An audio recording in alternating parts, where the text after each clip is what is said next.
சாய்ராம்.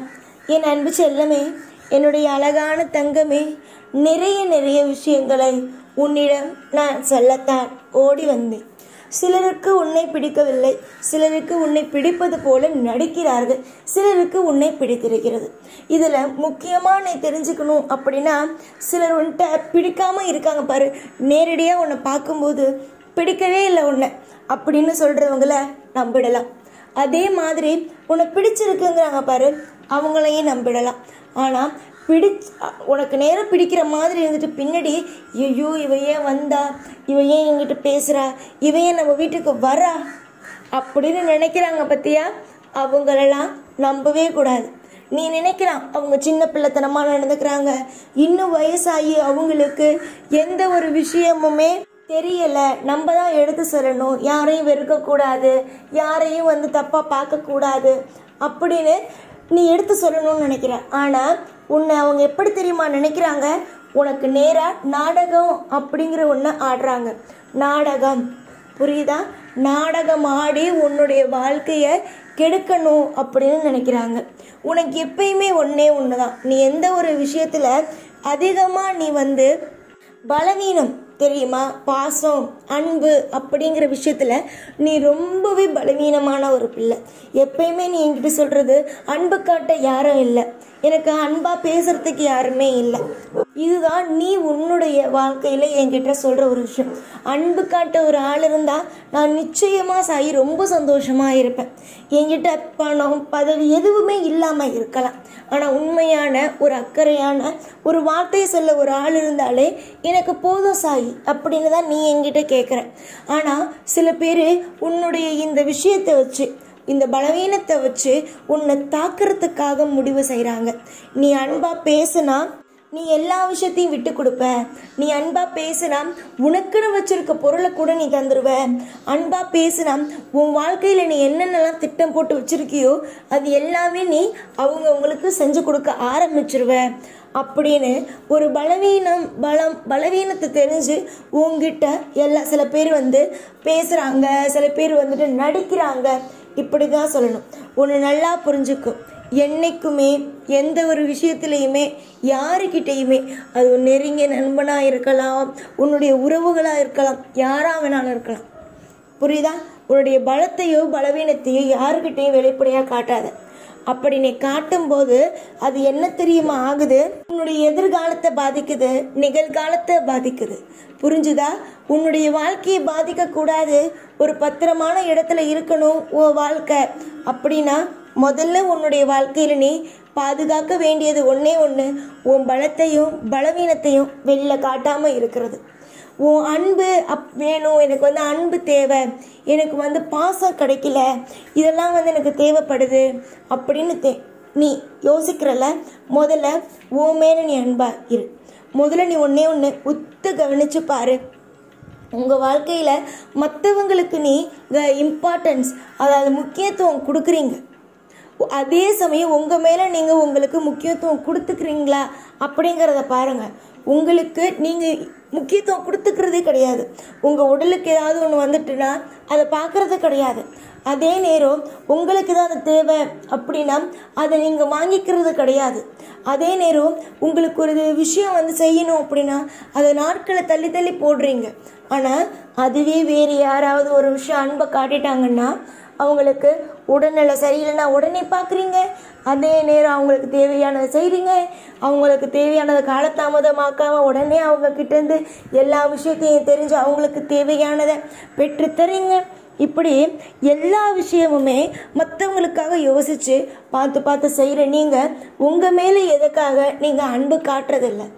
வெளியே போய் நீங்கள் அன்பு தேடுறதை விட உங்களுக்கு நீங்களே அன்பு கொடுத்துக்கலாமே. புரியுதா? அழகான உடையை உடுத்திக்கலாம், அழகாக உங்களை நீங்கள் மாற்றிக்கலாம், தெய்வத்து மேலே வழிபடுறதா இன்னும் அதிகப்படுத்திக்கலாம். இப்படி நிறைய விஷயம் இருக்குது. நீ வெளியில் போய் ஏமாறுறத விட உனக்கு நீயே கொடுக்குற அந்த பாசமும் அன்பும் உன்னை இன்னும் உடல் ஆரோக்கியமாகவும் இன்னும் உன்னை அதிகமாக நன்மையாகவும் மாற்றுமே. புரிஞ்சுதா? என்னைக்கும் ஒரு நல்ல விஷயம் செய்யும்போது யோசித்து செய்வேன். ஒருத்தவங்க மேலே அன்பு காட்டும்போது இவங்க நமக்கு இந்த அன்புனால பாதிப்பு வந்துருமோ அப்படின்னு ஒரு எண்ணம் இருந்துச்சுன்னா அந்த இடத்துல அன்பு கொடுக்காதீங்க, ஒதுங்கி நில்லுங்க. சில பேர் சொல்லலாம், உங்கள் வாழ்க்கையை பார்த்து சொல்லலாம், இவளுக்கு எதுவுமே தெரியாது, அன்பு பாசனம் என்னன்னு தெரியாது, அப்படியே இருக்கட்டும். புரிஞ்சுதா? உன்னுடைய வாழ்க்கையை படி நீ மிகப்பெரிய ஒரு பாதுகாப்பான ஒரு இடத்துல இருக்க. இந்த இடத்துல இருந்து நீ எப்பயுமே வெளியில போக மாட்ட.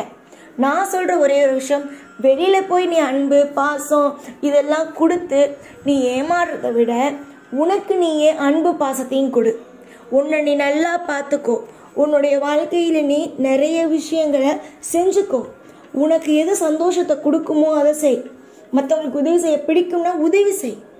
ஒரு அன்னதானமாவோ உடை தானமாவோ கொடு. அதே நேரம் ஒன்றை நீ அழகுபடுத்தி பார்க்கணுமா, அழகுபடுத்தி பாரு. நகைகளை போட்டுக்கோ, உன்னால் என்ன முடியுமோ அதை மாதிரி பண்ணி உன்னை அழகுபடுத்தி உனக்கு மேலே நீ அன்பு கொடு. உடம்பு உடனே சரியில்லை, உடனே போய் உனக்கு தேவையான விஷயத்தை பாரு. இதுதான் முதல்ல தேவையான ஒன்று.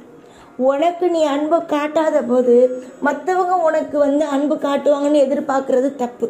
முதல்ல உனக்கு நீயே அன்பை காட்டி உன் வாழ்க்கையை முதல்ல சரிப்படுத்து. இனிமே போய் யாருக்கிட்டையும் ஏமாறவும் வேண்டாம். அதே நேரம் உன்னுடைய வாழ்க்கையில நீ தத்தளிச்சு போய் நிற்கவும் வேண்டாம். தண்ணியில் நிற்கிற மாதிரி இருக்குல்ல.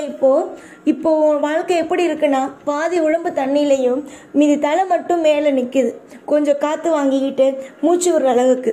ஆனால் இதை நீ இன்னுமுமே அன்பு பாசம் எனக்கு எல்லாம் வேணும் வேணும் வேணும்னு சொல்லி உன் வாழ்க்கையில் தேவையே இல்லாத சில பேரை கூப்பிட்டு வச்சு உன்னுடைய வாழ்க்கையில் இது செய்யணும் அது செய்யணும் இவங்களுக்கு அப்படின்னு சொன்னீங்கன்னா ஏமாந்து கடைசியில் போகிறது நீயா மட்டும்தான் இருப்ப. என்னை யாரோ ஒருத்தவங்க ஏமாத்திட்டாங்க அப்படின்னு சொல்லக்கூடாது. புரிஞ்சுதா? உன் வாழ்க்கையில் நீ தான் ஏமாறுற. இவ்வளவு பெரிய ஒரு தெய்வம், அதாவது நீ என்னை ஒரு தெய்வமாக பார்க்காம ஒரு மனுஷனாக நின்னா எப்படி பேசுவியோ அதே மாதிரி தான் என்கிட்ட எப்போ நீ என் கோயிலுக்கு வந்தாலும் பேசுவ. சாய் இது பண்ணுங்க சாய், சாய் அதை பண்ணுங்க சாய், இந்த விஷயம் நடக்கணும் சாய், அந்த விஷயம் நடக்கணும் சாய்னு எல்லா விஷயத்தையும் என்கிட்ட நீ பேசுவ. அப்படி பேசுகிற பிள்ளை என்னை அப்பாவாக பார்க்குற பிள்ளைக்கு நான் எப்படி ஒரு தவறான ஒரு விஷயத்த சொல்லுவேன்? நீ என்னைக்கும் உன்னை பார்த்துக்கிட்டா மட்டும்தான் மரியாதை. என்னைக்கு நீ உன்னை தலைநிமிர வாழ வச்சாதான் மரியாதை. உன்னுடைய உடையினாலும் உன்னுடைய நீ செஞ்சுக்கிற விஷயத்தினாலும் தான் உன்னை மற்றவங்க மதிப்பாங்களே தவிர மற்றவங்களுக்கு மேலே பொய்யான ஒரு சில பேர் பாசத்தை மேலே வைக்கிறாங்க பாரு, அவங்களுக்கெல்லாம் நீ செய்கிறதுனால உனக்கு எதுவுமே வரப்போகிறதில்ல. ஏமாற்றம் மட்டும்தான் வரும். என்ன வரும்? ஏமாற்றம் மட்டும்தான் வரும். ஏமாற்றத்தை பார்க்கணும், ஏமாற்றத்தை ரசிக்கணும், ஏமாற்றத்திலே வாழணும்னு நினச்சா இந்த 3 பேத்துல ஒரு ஆள் சொன்னே, நல்லா பேசுறது மாதிரி பேசி உன்னை பின்னாடி அவங்க திட்டிக்கிட்டே அவங்க வாழக்கூடாது அப்படி இப்படின்னு நினைப்பாங்கன்னு அந்த நபரை சேர்த்துக்கிட்டா உனக்கு ஏமாற்றம் மட்டும்தான் கிடைக்கும். அந்த ஏமாற்றத்தில் நீ மிச்சம் இருக்கிற அந்த தலை மட்டும் மூச்சு விடுற மாதிரி இருக்குல்ல, அதையுமே இழக்கிற மாதிரி தான் இருக்கும். இதுக்கு மேலே உன்னுடைய வாழ்க்கையை காப்பாற்ற யாராலையும் முடியாது. எல்லாமே உனக்கு சொல்லிட்டேன். இதுக்கு மேலே உன் வாழ்க்கையை பத்திரமா பார்த்துக்கிறதும் இல்லை திருப்பியும் அந்த ஏமாத்துற மாதிரி நடிக்கிறவங்கள்ட்ட கொடுக்கறதும் உன்னுடைய கையில் இருக்கே தவிர தெய்வத்துடைய கையில் என்ன இருக்கும்? நீயே சொல்லு பார்க்கலாம். புரிஞ்சுக்கிறதும் வாழ்க்கையில் எல்லா விஷயமும் தெரிஞ்சுக்கிறதும் நீ மட்டும்தான். நன்மைகள் மலரட்டும். எல்லா நாளும் உனக்கான நாளா அழகான ஒரு நாளா மாறட்டும்னு ஆசீர்வாதம் செய்கிறேன். எப்போதும் எல்லா நாளும் உன் கூடவே இருந்து உன்னை வாழ வைத்து அழகு பார்ப்பேன். இந்த சாய்நாள். ஓம் சாய்ராம்.